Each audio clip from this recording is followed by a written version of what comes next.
Сайн уу? Миний дараагийн бичлэг тавтай морил би энэ удаагийн бичлэгээрээ Австралид оффист ажиллах нь Монголд оффист ажиллахаас юугаараа ялгаатай юм? Юу надад таалагддгийг, магадгүй юу таалагддаггүй юм гэдэг талаараа ярих гэж бодлоо. Хэрвээ та Австралид ажиллах талаар сонирхож байгаа бол энэ хүү бичлэгтээ хамт байгаарай. Энэ харьцуулалтаа ярьж эхлэхээс өмнө эхлээд би өөрийгөө товч танилцуулъя. Тэгэх юм бол намайг яагаад ингэж бодсон, яагаад энэ өнцгөөс нь харсан бол гэдэг талаар ойлгоход илүү хэлбэр байх юм болов уу гэж бодлоо. Би энд ирэхээс өмнө Монголд 5 жилийн хугацаанд банкны салбарт ажилласан. Тэгээд Австралид ирээд 2 жил мастраа хийчээд одоо дата аналистаар ажиллаад 1 жил болох чинь. Тэгэхээр өнгөрсөн 3 жилийн хугацаанд Австралид байхдаа нийт Австралийн 3 компанид ажиллаж үзсэн туршлагатай. Гэхдээ яг бүтэн цагийн ажил хийжсэн гэх юм бол яг миний одоо ажиллаж байгаа буюу 3 дахь компани нь байна. Өмнөх 2 компани нэг нь болохоор яг нэг 20 орчим хүнтэй стартап компани байсан. Тэнд би data entry гэдэг positionд ер нь бол part time гэх юм уу хагас цагаар ажилладаг тийм ажил хийдэг байсан. Тэгээд энэ компанид ажиллаж байх явцдаа давхар сургуулийнхаа санхүүгийн албанд нь би дадлага хийж үзсэн. Тэгээд энэ дадлага маань болохоор яг 1 семестрийн хугацаанд л үргэлжилсэн. Манай сургууль болохоор нийт 5,000 орчим ажилтнтай нэлээд том ажил олгогч байгууллага. Тэгэхээр би өнгөрсөн хугацаанд бол том компанид ч ажиллаж үзсэн. Жижигхэн стартап компанид ажиллаж үзсэн. Тэдний соёл нь, байгууллагын орчин, тэгэл хүний нөөцийн бодлого ч гэдэг юм уу те ер нь байгууллага нь ямар хувэ гэдгийг бол тодорхой хэмжээнд гадарлахаар болсон. За ингээд өөрийнхөө Австралид ажилласан 3 компанийн туршлагыг Монголынхоо нийт компаниуд ер нь ямар байдаг вэ гэдэг нийтлэг ойлголт бидний дунд байдаг штэ. Түүнтэй харьцуулъя гэж бодлоо. Яагаад өөрийнхөө өнгөрсөн хугацаанд ажиллаж исэн банктайгаа харьцуулахгүй байна вэ гэхэлэр манай банкны хүний нөөцийн бодлого нь сайн, байгууллагын соёл нь сайн, үнэхээр гоё орчинд бидрийг ажилуулдаг гэх мэт үнэхээр ажиллахад таатай компаниас нь. Тэгэхээр би яг өөрийнхөө ажиллаж исэн байгууллагатайгаа харьцуулчих юм бол тухайн байгууллага маань нийт Монголын компаниудыг төлөөлж чадахгүй аюу өрөөсгөл харьцуулах болчих юм шиг санагдаад тэгээд ер нь нийтлэг Монгол компаниуд ямар байдаг вэ гэдэг дээр үндэслэж харьцуулалтаа хийсэн байгаа шүү. За ингээд миний нүдээр Австралид ажиллах нь Монголд ажиллахаас юугаараа ялгаатай вэ гэдэг талаар хамтдаа ярилцгаая. За хамгийн түрүүнд Австралид ажиллахад юу нь гоё, надад юу таалагддгийг гэдэг зүйлээсээ эхлэе.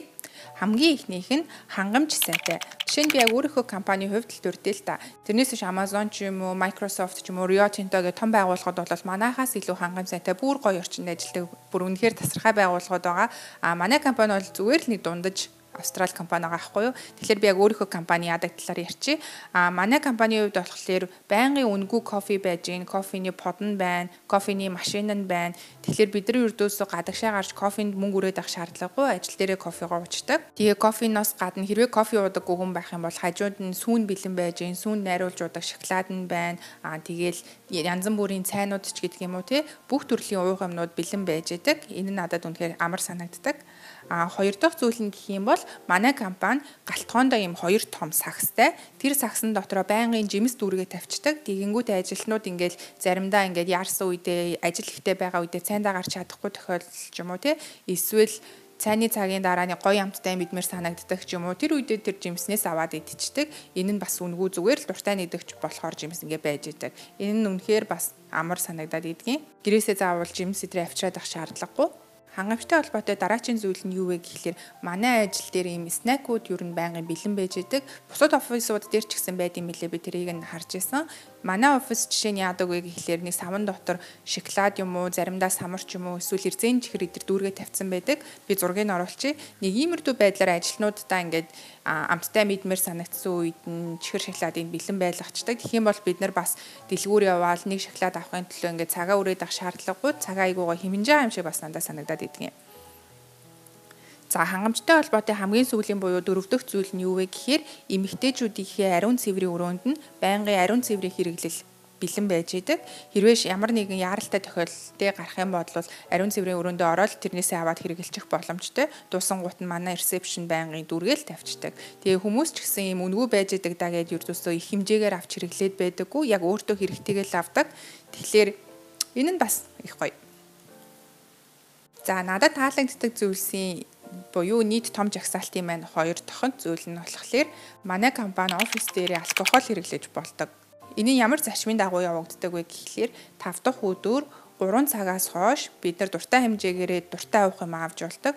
Жишээ нь зарим хүмүүс вино уумаар байвал вино ууж болно. Эсвэл зарим нь пив уучдаг, зарим нь эсвэл зүгээр кола ч юм уу жүүс эдэр аваад уучдаг. Хүн болго өөрийн гэсэн дуртай уух юм аваад тэгээл галтгоондоо бөөндөө цуглараад тухайн 7 хоногоо юу исэн яасан гэснээр яриад эсвэл заавал ажилтай холбоогүй янз бүрийн юм ярьж байгаа л тэгээл 4 5 гээл тараад явцгаачдаг. Энэ нь надад хамт олонтойгоо илүү дотн болох, хамт олонныхоо уур амьсгалыг сайжруулж байгааны гоё хэлбэр юм болов уу гэж бодогдоод идэгэн. Надад таалагддаг зүйлсийн дараачих нь юу вэ гэхлээр уян хатан ажлын цагийн хуваар. Жишээ нь манай компанийн хувьд яадаг вэ гэхлээр өглөө 7-аас 10-ийн хооронд дурын үедээ ирээд тэгээд орой 3-аас 5 юм уу 6-гийн хооронд дурын үедээ бас тарж болдог. Хэрвээ жишээ нь би өглөө 7-д ирэх юм бол орой 3-ээс тарахад ямар ч асуудал байхгүй. Намайг заавал ингээл ажиллаар шахаар сууж эрт тарах гэлээч гэдэг юм уу тийм юм огт байхгүй. Яг 8 цагтаг офис дээрээ байгаа л тэгээд тарчдаг. Нэрээ нэмээд нэг юм хэлэхэд энд яг ажлын цаг нь 8 цаг буюу би өглөө 7-д ирсэн бол өдөр яг 3-таа тарж болно. Гэтэл Монголд яадаг вэ гэхлээр ажлын 8 цаг нэмдэг нь цайны 1 цаг гээд яг 9 цаг өөрийн биеэр офис дээрээ байх шаардлагатай болдог шүү дээ. Хэрвээ 7-д ирсэн хүн бол орой 4 гэж явдаг тий. Гэтэл энд болохоор 7-д ирсэн хүн яг 8 цаг ажиллачаал 8 цаг ажиллах дотроо цайны цаг нь багтцсан. Тэгээ 3 гээд явцдаг. Энэ нь бас надад таалагддаг. За дараагийн зүйл нь болохоор энэ маш том сэдв байна. Дотроо маш олон зүйлийг хамарж байгаа. Тэр юу вэ гэхээр ажил амьдралын тэнцвэрийг үнэхээр сайн хангаж өгдөг. За энэ дотор надад жагсаасан маш олон зүйлс байсан. Гэхдээ би цөөхөн эдийн дурдъя. Хамгийн ихнийх нь болохоор гэрээсээ ажиллахыг дэмждэг. Энэ гэхдээ ковидоос хойш гарч ирсэн соёл юм шиг байгаа юм. Хэрвээ би зайлшгүй офис дээр өөрийн биеэр ирэх шаардлагатай төрлийн ажил хийдэггүй л болвол гэрээсээ ажиллаж болдог. Жишээ нь би гэх юм бол 7 хоногт 2-3 удаа гэрээсээ ажилладаг. 2-3 удаа офисоос ажиллана. Хэрвээ зарим тохиолдолд гэрт одоо хүн ирнэ ч гэдэг юм уу, эсвэл би ачаа хүлээж байгаа, эсвэл манай гэрт нэг юм засвар хийгдэх гээд байгаа. Би гэрээсээ ажилламаар байна гэх юм бол тиг гэл аюу уян хатан байдаг. Энэ нь аюу гоё. За дараагийн нэг ажил амьдралын тэнцвэртэй холбоотой юм нь юу вэ гэхлээр энэ гэхдээ яг миний өрөөсгөл ойлголт байж магадгүй шүү. Монголд яадаг вэ гэхлээр ингээ бөөнөрөө ажиллаараа 5 6 гэж тарчаад ажлынхантайгаа гарч орно гэхлээр орой 10 11 хүртэл явна те зарим нь тэгэл эрт явлаа гэх юм бол ажлынх нь ингээд чи ийм эрт явах гэж байгаа мó үлдээчтэй жоохон сууж байгаа л явах гэж байгаа мó энтергээд үг хаяад идэг штэ. Тиймэрдүү минь юрдөөсөө байдаггүй юм бэлээ. Хэрвээ бөөндөө ажиллаараа гарч сууж агаад хин нэг 30 минут болоод явлаа гэх юм бол тиг явуулгүй яах вэ гэд амар дуртайхан эвлэгхэн явуулцдаг. Монголд болохоор явж байгаа нэг буруутай юм хийгээд байгаа ч юм шиг нэг тийм соёл надад ажиглагдаад байдаг байхгүй юу. Тэгэхээр надад энэ нь магадгүй энэ австралиудын өөрсдийнх нь өв хүний орон зайд нэг алддаггүй те тэр соёлтой холбоотой юм болов уу гэж би бас бодсон. Тэгээд хэрвээ би явмаар ах юм бол явлаа гэхэд хинч чи ми нэтрээгээд үг хаяад байдгүй нь бас айгүй амар санагдаад идэгин. За ажил амьдралын тэнцвэртэй холбоотой дараагийн нэг зүйл нь болохоор би хэрвээ 8 цаг ажиллах ёстой бол яг л 8 цаг ажилдаг. Хинч бараг 9-10 цаг ажилдаггүй. Би их хвчлэн ажил дээрээ нэг 9 гэж очиод орой 5 заримдаа 6-7 хүртэл суучдаг байхгүй. Тэгэл ерөн 6 гээл офисыг харахад манай ажил дээр зөвхөн би л үлдсэн байдаг. Надаас өөр ажилтдаг хүн байдаггүй. Тэгэхээр эндээс л хүмүүс ер нь яг л цагтаа ирээд цагтаа тардгийг нь харж болно. Би ажил дээрээ хамгийн сүүлд оройтож гардаг. За ажил амьдралын тэнцвэртэй холбоотой хамгийн сүүлийн зүйл нь юу вэ гэхээр энд юрдөөсөө байгууллага нь ажилтнуудынхаа гэр бүлтэйгээ өнгөрүүлэх цагаас нь хумслаад байдаггүй юм билээ. Тэрний ямар утгаар хэлж ийн вэ гэхээр жишээ нь Монголд бол нэг байгууллагын урлагийн үзлэг шиг урлагийн наадамч гэдэг юм уу эсвэл байгууллагын зугаалга гэл болдог штэ. Тэр нь дандаа 5 дахь хагас сайн бүтэн сайн ч гэдэг юм уу энэ өдрүүдээр дандаа болдог. Уул нь бол хүн чинь хагас сайн бүтэн сайн өдөр гэр бүлийнхэнтэйгээ цаг заваа өнгөрүүлмээр байгаа штэ. Гэтэл Монголд болохоор надад байгууллагын хамт олон гэр бүлээс нь бараг илүү ч юм шиг тийм мэдрэмж төрөөд байдаг байхгүй юу? Тийм байхыг шаардаад байдаг юм шиг тий. Энд болохоор ердөөсөө тэгдэггүй гэр бүлийг номер 1-т тавьдаг. Тэгээд ердөөсөө байгууллагын зугаалга муугаалга инээтрэ гэсэн юм болдоггүй. Хэрвээ байгууллагаараа ямар нэг юм хийхээр байх юм бол дандаа ажлын цагаар эсвэл 5 дахь өдөр орой 5 6 хүртэл нэг тиймэрдүү цагаар л ер нь хамт олонтойгоо ингэж цагийг өнгөрүүлдэг юм билээ.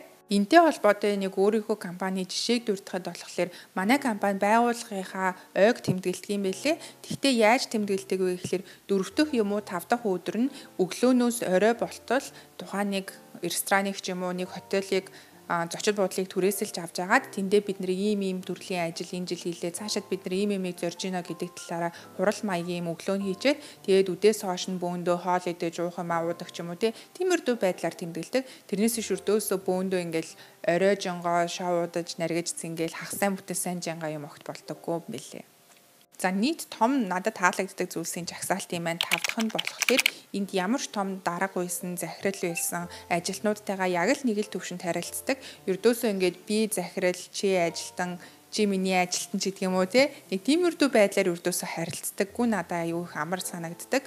Монголд яадаг вэ гэхлээр ялангуяа төрийн байгууллагт ингээл даргаа энтер гэж ардаас нь гүөх ёстой ч юм уу те амар их бараг л хаан шиг хүндлэлийг хүсээд идэг. Гэтэл энд юрдөөсөө тийм юм байдаггүй. Би тэрэнд мөр үнэхээр дуртай. Зүгээр энгийн нэг надад өдөр тутам тохиолддог жишээгээ ярих юм бол манай компани захирал буюу энэ компани үүсгэн байгуулагч ингээд нэг 60 орчим насны хүн байдаг. Тэр хүн тэгэнгүүт яадаг вэ гэхэлэр намайг айгу холоос ажилдаа ирж очдгийг мэдэн. Тэгэнгүүт өөрөө шууд над дээр ирээл өө юу вэ нэрка ажил чинь хэр байна? Ажил нь гайгүй явж гин үү? Чи нэр ойрд яаж ирж гин? Автобусандаа л суугаад байна уу? Ядарч гин үү яаж гин энэ төр гэл. Ер нь яг ингээд миний нэг найз шиг тий ажлын найз шиг амар энгийн зүйлсийг надтай ярилцдаг. Ердөөсөө тийм хаан шиг хүндлэлийг хүсээд байдаггүй. Би тэрэнд нь их дуртай. За дараагийн таалагддаг зүйл нь болохоор энд sick leave буюу өвдөх юм бол цалинтай чөлөө авч болдог. Тэр нь яаж явагддаг вэ гэхэлэр миний ойлгосноор ажилтан 1 жилийн хугацаанд 10 хүртэлх хоног цалинтай өвдөлтийн чөлөө гэх юм уу та одоо тийм чөлөө авч болдго юм байлээ. Хэрвээ өвдөх юм бол чөлөө авч болно гэсэн үг шүү дээ. Монгол бид нар яадаг вэ гэхэлэр хэрвээ бид нар өвдөх юм бол тухайн өвдсөн хоногоо ээлжийн амралтаасаа тооцоолдог. Эсвэл цалингүй чөлөө авдаг штэ тий. Энд болохоор зүгээр миний толгой эргээд байна ч гэдэг юм эсвэл дотор мухаараад байна өндөр ажиллахгүй гингүү шууд 1 хоногийн цалинтай чөлөө өгчдөг. Эсвэл 2 хоног ч гэдэг юм миний хүссэн хэмжээгээр тий цалинтай чөлөөг нь өгчдөг. Надад энэ үнэхээр ажилтнуудаа бодож байгаа нэг байгууллагын гоё бодлого юм шиг санагдсан. Угаасаа хүн чинь өвдъё гэж өвдөхгүй штэ. Тэгж яхад яг энэ өвдсөн хугацаанд нь байгууллагаас нь дэмжиж цалинтай чөлөө олгохчдаг нь үнэхээр гоё. За дараагийн нэг зүйл нь болохоор энд хүнийг үнэхээр гоё магтаж чаддаг, таалагдсан зүйл байх юм бол тэрнийг хийлж чаддаг юм шиг санагдсан. Энд гэхдээ яг байгууллагын соёл Австрали компани учраас гэдэг утгаараа биш, ер нь Австрали хүний соёл нь өөрөө тийм байгаа. Тэрнтэй холбоотой юм байлээ гэж би зүгээр анзаарсан. Энэ дээр дахиад нэг жишээ хэлэхэд юу вэ гэхэлэр миний хувьд би зүгээр өөрийнхөө зүгээс хийх ёстой ажлаа л хийсэн. Ямар нэг баримт бичиг бэлдэх ёстой бол өөрийнхөө тэр баримт бичгийг бэлдсэн байгаа байхгүй юу?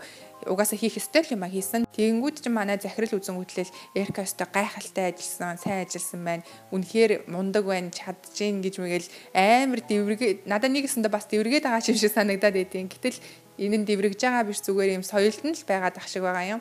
Эсвэл зүгээр би ингээ гоё хувцас өмссөн ч юм уу те эсвэл гоё болцсон хөөрхөн болцсон ажил дээр очих юм бол манай ажлынхан ямар хөөрхөн болцсон эрка чи өнөөдөр өстой гоё харагдаж байна гэж бас айгүй их тэгжилдэг. Тэр нь бас надад үнэхээр гоё санагддаг. За надад таалагддаг зүйлсийн хамгийн сүүлийнх нь юу вэ гэхлээр энд хүн болгон захирал болохыг, ахлах болохыг, менежер болохыг хүсдэггүй. Энэ дээр гэхдээ зарим хүмүүс надтай санал нийлэхгүй байж магадгүй. Би гэхдээ энийг бол зөв гэж бодоод байгаа. Яагаад гэхлээр хүн чинь тухайн нэг зүйлдээ мэрэгшсэн, үнэхээр нарийн сайн гаргууд болох ёстой штэ. Тэгжиж ямар нэг зүйлийг мэддэг, илүү сайн ажилтдаг тийм бид нар мэрэгшсэн хүмүүстэй байна. Гэтэл Монголд ингээд хүн болгон хэдэн жил ажиллангуутаа л ахлах болмоор байна, менежер болмоор байна, захирал болмоор байна гэд бүгдээрээ аюу амбицлаад байдаг. Угаасаа ажиллах хүч нь бага, дээрээс нь хэдэн жил ажиллангуут л өөрөө бараг хамгийн удаан ажиллаж байгаа нь болчдөг юм шиг тий. Тиймэрдүү орчинд байдаг учраас бид нар аюу хурдан тушаал дэвшдэг. Дээрээс нь тэрнийгээ дагаад бид нар өөрсдөө хүмүүс бас тийм амбицтай болчдсон болов уу гэж би зүгээр ажигласан. Энд байдаг хүмүүс дийлэнх нь нэг их тэгж амбицлаад байхыг хүсдэггүй. Яг урдах ажлаа илүү сайн хийдэг болъё. Тэрэндээ мэрэгший гэдэг зорилготой байдığım юм шиг надад санагдсан. Жишээ нь би өөрийнхөө ажилдаг компанийнхаа ажилтнуудыг ингээл харангууд нэлийн хөгшин хүмүүс тухайн нэг ажлын байран дээрээ яг л мэрэгжилтэн бол мэрэгжилтэн эсвэл IT-ийн нэг ажилтан бол ажилтан, нябо бол нябо тэр ажлын байран дээрээ баг 20-30 жил ажилласан. Тэрнээсээ дахиж дэвшиж захирал болъё, менежер болъё гэдэг ердөөс амбицгүй тийм бодлого хүмүүс байгаа байхгүй юу. Тэгэнгүүт тэр хүмүүс чи яг тухайн хийдэг юм а яг ямар байх ёстой юм, яг ёс жаягаар нь хийж байгаа юм. IT-ийн хүн бол яг л тухайн системээ бүр ингээд гаргаахгүй сайн мэддэг болсон, тийм мэрэгжилтэн болсон байгаа байхгүй юу. Тэгэхээр надад ингэж заавал амбицлаад байх шаардлагагүй, урдах ажлаа илүү сайн гаргууд хийдэг болъё, илүү сайн мэрэгжилтэн болъё гэдэг дээрээ анхаардаг нь надад их таалагддаг. За ингээд таалагддаг зүйлсийн жагсаалт маань ингээд дуусж байна. Нийт 8 зүйлс байлаа. Гэхдээ 2-ын дотроо маш олон салбарлсан. Одоо харин Монголоос ялгаатай зарим талаараа надад жоохон таалагддаггүй зүйлс нь юу байна? Тэр талаараа ярив. За хамгийн ихний зүйл нь юу вэ гэхлээр Австральд компаниуд онцлогоосоо хамаарат 12 сарын сүүл 1 сарын ихээр 2-7 хоногийн хугацаанд хаалгаа барьцдаг. Бүр компани ногт ажилдаггүй. Яагаад тэгдэг вэ гэхээр энэ шинэ жилийн үеэр энд австралчууд бүгдээрээ өөр нь амардаг, энд ийшээ тийшээ зугаалаад явцдаг юм байлээ л те. Тэгэнгүүт нэг их хүн ажиллаад байдаггүй болохлээр нь компани тэр чигт нь би хаачдсан болоо гэж зөвөр би өөрөө таасан. Манай компани яах вэ гэхлээр яг энэ компаниудын ижлэр компани маань ажиллахгүй юм байлээ. Тэгэнгүүт би энэ 2-7 хоногийн хугацаанд хүчээр ээлжийн амралтаас авах шаардлагатай болж байгаа байхгүй юу? Уул нь бол би ээлжийн амралтаа хуримтлуулаад зун болохоор Монгол явдаг ч юм уу эсвэл нэг дуртай үедээ өөр орн руу явмаар нь штэ. Гэтэл энэ 2-7 хоногийн хугацаанд надад миний ээлжийн амралтыг хүчээр өгчөж байгаа. Би ажиллая гэж хүссэн ч тэнд хийх ажил байхгүй, офис онгоохгүй. Тэгэхээр надаа энэ нь огт таалагдахгүй байгаа. За миний жагсаалтын хоёрт нь юу байна вэ гэхлээр энд small talk гэдэг нэг юм байна. Тэр нь юу вэ гэхлээр хүмүүс ингээл зүгээр хоорондоо өө чи ах сайн сайн юу ийсэн өнөөдөр эсвэл ямар сайхан нартай өдөр байна шиг юм уу те нэг юм энгийн яриа харилцан яриа өрнүүлдэг штеп. Австралид болохоор энэ нь айгүй дэлгэрсэн тийм соёл юм байлээ л те. Надад энэ гэхдээ яг таалагддаггүй гэхээсээ илүүтэйгээр Монголоос ялгаатай гэдэг утгаар нь би энд оруулж өгсөн шүү. Тэгээд Монголд болохоор чинь хизээж ингээл ажлынхантайгаа гудамжинд ч юм уу эсвэл офисынхоо коридор зүрхтөө нэг их танихгүй хүн байх юм бол зүгээр л өөдөөс нь баг ингээл толгой тохиол өнгөрдөг штеп. Гэтэл энд болонгууд ингээл зүржөө хоорондоо бараг хідэн ширхэг өгүүлбэр хоорондоо харилцан яриа өрнүүлээ тачаал танихгүй гэж ингээд яриад өнгөрчдөг. Эсвэл лифтэнд хамт сууж байгаа хүнтэйгээ заавал ингээл өнөөдөр гоё өдөр байна эсвэл өнөөдөр бороотой байна ч гэх юм уу ямар нэгэн байдлаар харилцан яриа өрнүүлдэг. Би болохоор яг Монгол соёлоороо байгаад одоо л энэ small talk гэдэг яриаг нь хийж чадахгүй жоохон хэцүү байгаа. Яг энэ соёлд дасаж чадахгүй юу ярих хэвтэй юм болоо. Миний одоо ах сайн бүтсэн юу гэсэн энэ хүмүүс одоо ямар ч хамаа авах вэ шал танихгүй юм штэ ч тийм үү те. Тийм бодол надад орж ирээд би жоохон энэ small talk гэдэг яриаг нь өрнүүлж чаддаггүй юм. Тэгэхээр намайг зарим хүмүүстэй жоохон ярих дургу байгаа ч юм болов гэдэг бодол тэр хүмүүст төрүүлээд байдаг юм шиг надад санагдсан. Тэгээд нэг ийм ялгаатай зүйл байна. За дараагийн нэг ялгаатай зүйл нь гэх юм бол энд шинэ жилийг өрдөөсөө нүсэр тэмдэглэдэггүй юм байлээ. Би тэрэнд нь баяртай болон бас баяргүй байгаа. Яагаад вэ гэхлээр шинэ жил тэмдэглэн гэдэг чинь өөрөө миний хувьд Монголд төрж өссөн хүний хувьд айгүй гоё баяр байгаа шүү дээ. Миний хамгийн дуртай баяруудын нэг. Тэгэнгүүт тэгж хүсэж хүлээдэг баярыг нь маань энд өрдөөсөө тэгж гоё тэмдэглэхгүй байгаа нь надад жоохон таалагддаггүй гэх юм уу. Уг нь бол шинэ жилийн баярыг ингээл Монголд байдаг шигэ айгүй гоё гэр бүлээрээ бас хамт олноороо өргөн дэлгэр тэмдэглэдэг штэ.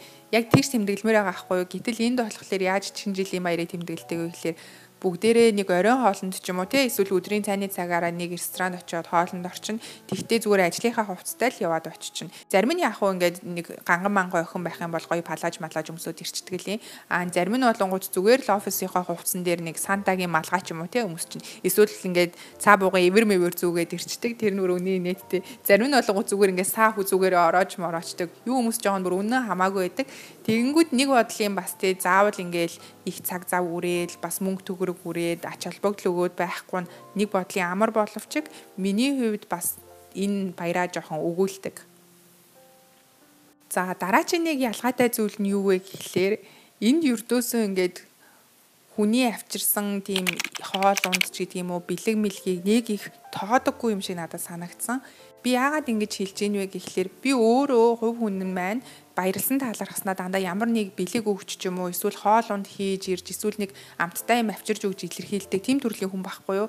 Тэгээд би сургууль дээрээ дадлага хийж дуусчаад хамт олондоо ингээд надад зааж сургасан баярлалаа гэд талархсан сэтгэлээ илэрхийлээд эндхийн нэг айгүй тийм гоё тренд болоод байгаа тийм донат байдаг байхгүй юу. Яг донат гэдэг нэртэй боловч яг тийм тос мосон шарсан зүйл бол биш. Яг торт гэхдээ зүгээр донатны хэлбэртэй л торт. Тэгээд айгүй гоё амттай тийм торт яг хүнийхээ тоогоор 10 ширхгийн бөөрийнхээ юмнууд аваад утсан байхгүй юу. Тэгсэн чинь манай ажлын 10 хүнээс яг 2 нь л тэр донатыг идсэн. Бус нь ердөөсөө идээгүй. Тэгснээ надад өгж байгаа хариу үйлдэл нь жоохон онцгүй санагдсан гэх юм уу. Яасан бэ гэхээр нэг ихч бүр ингээл над руу ярваач харснаа. Би ийм их сахартай юм иддэггүй гэж байгаа. Нэг нь болонгууд би өнөөдрийнхөө сахарын хэрэгцээг хангацсан гэж байгаа. Ердөөсөө ингээд энэ хүн ингээд юм авчирсан байна. Сэтгэлийн бодоод ингээд амар илдэг татгалцчихэж гэдэг юм уу те. Эсвэл зүгээр ёсыг бодоод нэг ам хүрчийгээ нэг жоохон өрдөсч болтгой Монголд бол амандаа хийчдэг штэ. Энэ үрдөөсөө тийм юм байдаггүй юм байлаа. Нэг тоож модгүй. Тэр нь надад бас айгүй өөр санагдсан. Монголд миний ажилдаг байсан компани яадаг байсан бэ гэхээр би ингээл өглөөний цай ч юм уу өдрийн хоол ингээл ажлынхандаа бэлдээд очино. Тэнгүүд манай ажлынхан яадаг байсан бэ гэхэлэр айгүй гоё амтархан идээлтэй үнэхээр гоё энерга баярлаа гэж хэлж мэлдээ. Тэнгүүд би өөрөө тэрэндээ урамшаад бүр баярлаад идэг гэсэн аахгүй юу. Тэгэхээр энд ингээ баярлсан сэтгэлээ илэрхийлэхэд айгүй ондоогоор илэрхийлэх ёстой юм шиг санагдсан. Ямар нэг юм өгөхийнхөө оронд зүгээр имэйл бичээд баярлаач гэдэг юм уу эсвэл хотгорыг төгдөх ч юм уу тиймэрдүү юм бол хангалттай байдаг юм болов уу гэж зүгээр ойлгосон.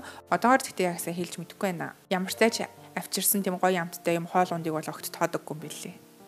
За хамгийн сүүлийн Монголоос ялгаатай зүйл нь юу вэ гэхлээр энд юрдөөсөө ажлынхан дагаа нэг тийм дотн, нандин, тийм харилцаа үүсгэх боломжгүй гэх юм уу? Тим харилцаа үүсгэхэд айгүй хэцүү санагдсан. Монгол яадаг вэ гэхлээр ингээл хэрвээ миний үеийн хүүхэд байх юм бол ингээл айгүй гоё найзууд болчин те. Эсвэл надаас жоохон хөвгшинч гэдэг юм уу том хүн байх юм бол айгүй гоё ихчдүүс болчин. Бараг нэг хамаатан саадан шиг те. Тэгээ нэг нэгэндээ гоё тусалж дэмждэг, сэтгэлийн уудлаа ярьчдаг. Тийм нэг хамт олон байдаг да. Гэтэл энд болохоор өрдөөсөө тийм хин нэгэнтэй дотносно гэдэг нь айгүй хэцүү юм шиг надад санагдаад байдгийн.